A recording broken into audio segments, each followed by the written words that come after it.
A PEC que pretende proibir a instalação das praças de pedágio na MG 484, na MG 10 e na LMG 0800, todas elas na região metropolitana de Belo Horizonte, deve ir a plenário na próxima semana. O texto é de Bela Gonçalves, deputada estadual do PSOL. Ela argumenta que a cobrança do pedágio na região metropolitana fere a princípios constitucionais.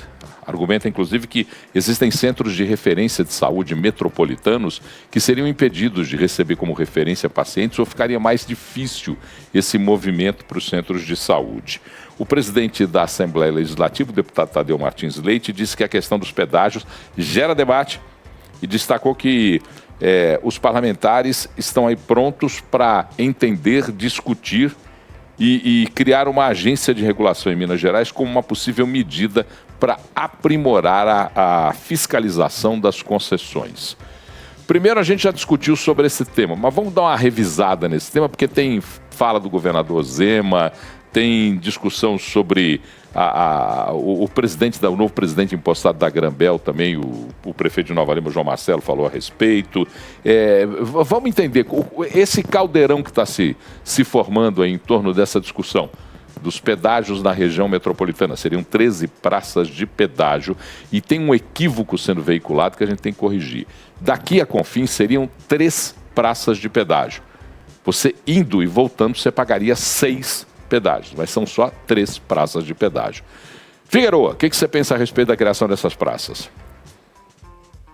Ô Paulo, eu sempre fui a favor e sempre deixei claro isso, do ponto de vista inclusive técnico, da necessidade de existir concessões, né? Não só de rodovias, mas de todas as políticas públicas, de todas as áreas públicas, onde seja necessário, onde o Estado é ineficiente e precisa realmente trazer a iniciativa privada para que ela possa executar o serviço público com muito a mais qualidade e segurança para a população. Mas isso não significa, né, que, obviamente, que tem que colocar as concessões dentro daquela situação específica, né? Vamos pegar aqui a questão que a gente está discutindo dos pedágios da região metropolitana. Toda concessão, quando ela parte de um pressuposto para que ela exista, antes que tenha a sua própria licitação, é recomendável, e acredito que tenha ocorrido, né, estudos de viabilidade, seja de viabilidade técnica, econômica e financeira e jurídica, para que aquela concessão possa realmente existir.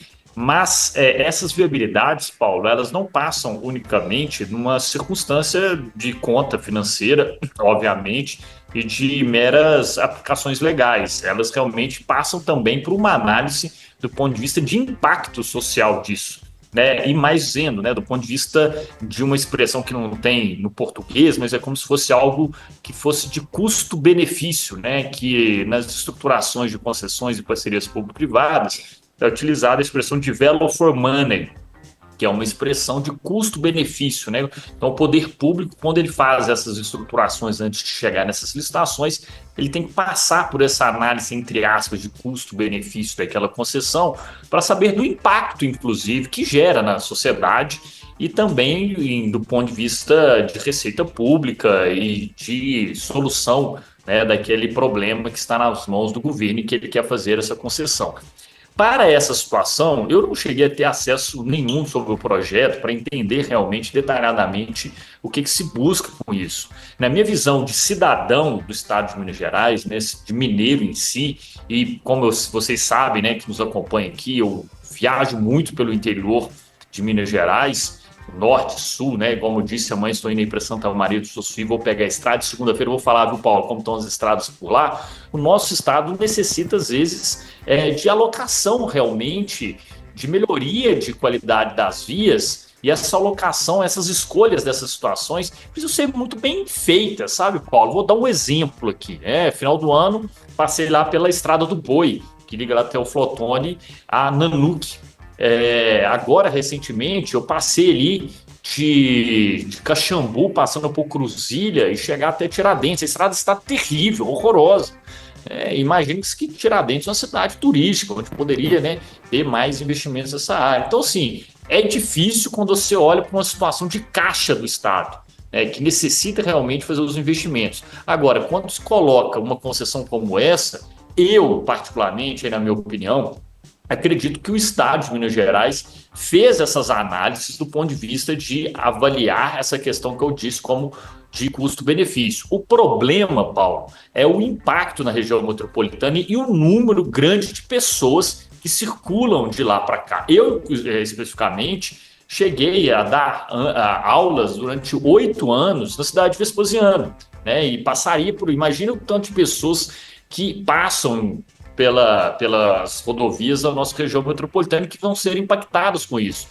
Nessas situações, Paulo, o que eu sempre aconselho é que tenham consultas públicas, audiências públicas, para que o debate sobre essa discussão seja amplamente realizado, para que possa, ao final, chegar em realmente uma solução que seja boa para o Estado e também não gere tantos impactos para a sociedade que vai estar impactada, né, diante desse projeto, sabe? Ketzmann, foram 33 deputados que assinaram, precisavam de 26 assinaturas, deve ir a plenário, depois segue para as comissões, aí volta para a votação em plenário, e por tratar-se de PEC, se aprovada, não caberá veto do governador. Como é que você entende essa movimentação? Bom, Paulo, primeiro eu acho que vale a gente chamar atenção para o seguinte fato, né? A diferença entre um parlamentar agregador, um parlamentar que prefere sempre atuar pela via democrática, eu estou falando do presidente da Assembleia, do deputado Tadeuzinho, e de um parlamentar que prefere sempre o confronto, né? Sempre agir de forma, eu não diria antidemocrática, porque está dentro das regras da democracia, mas de forma a não dialogar primeiro, a não tentar convergir.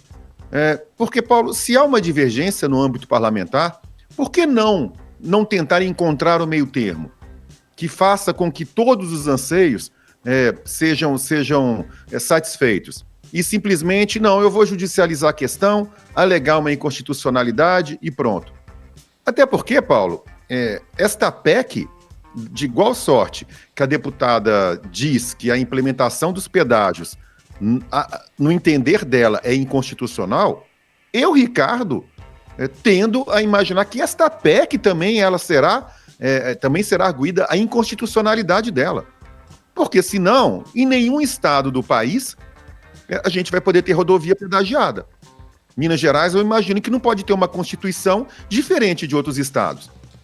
Mas, enfim, isso posto, eu escrevi uma coluna no Fator a respeito do tema, Paulo, dizendo mais ou menos o seguinte: seria muita incongruência da minha parte se eu me postasse contra os pedágios. Porque eu, toda vez que estou em São Paulo, viajando de carro pelo interior de São Paulo, ou eu estou no exterior, eu sempre elogio as estradas boas que são pedagiadas. E não existe almoço de graça. Se a gente quer estradas boas e a gente mora, infelizmente, num país paupérrimo que não consegue suprir nem sequer as condições de saneamento básico para mais da metade da população, quiçá esse país nos fornecer rodovias adequadas.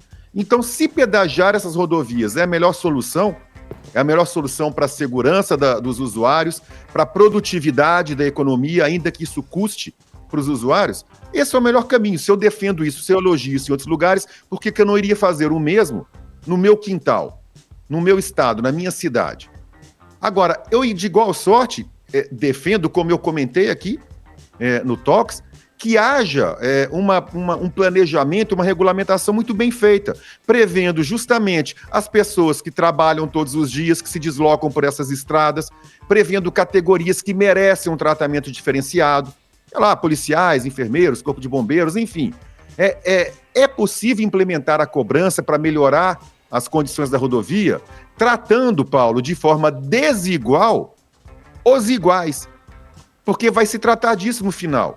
Né? Se você tem o sistema de cobrança free flow, que permite a visualização do modelo do carro, por exemplo, do tipo de veículo, você pode cobrar uma tarifa maior de quem tem um veículo melhor e isentar ou cobrar pouco de quem não tem um veículo tão bom, porque isso faz a proporcionalidade. Você, nesse momento, você está cobrando menos de quem pode pagar menos. A gente falou agora um pouco de tecnologia. Quando a gente tem tecnologia, Paulo, a gente tem que saber usar essa tecnologia. E não simplesmente, né, tomar uma medida, não, eu não quero, é inconstitucional, eu vou entrar na justiça e pronto. Porque senão, Paulo, sabe o que vai acontecer? ninguém vai pagar pedágio, mas a gente vai continuar morrendo nas estradas.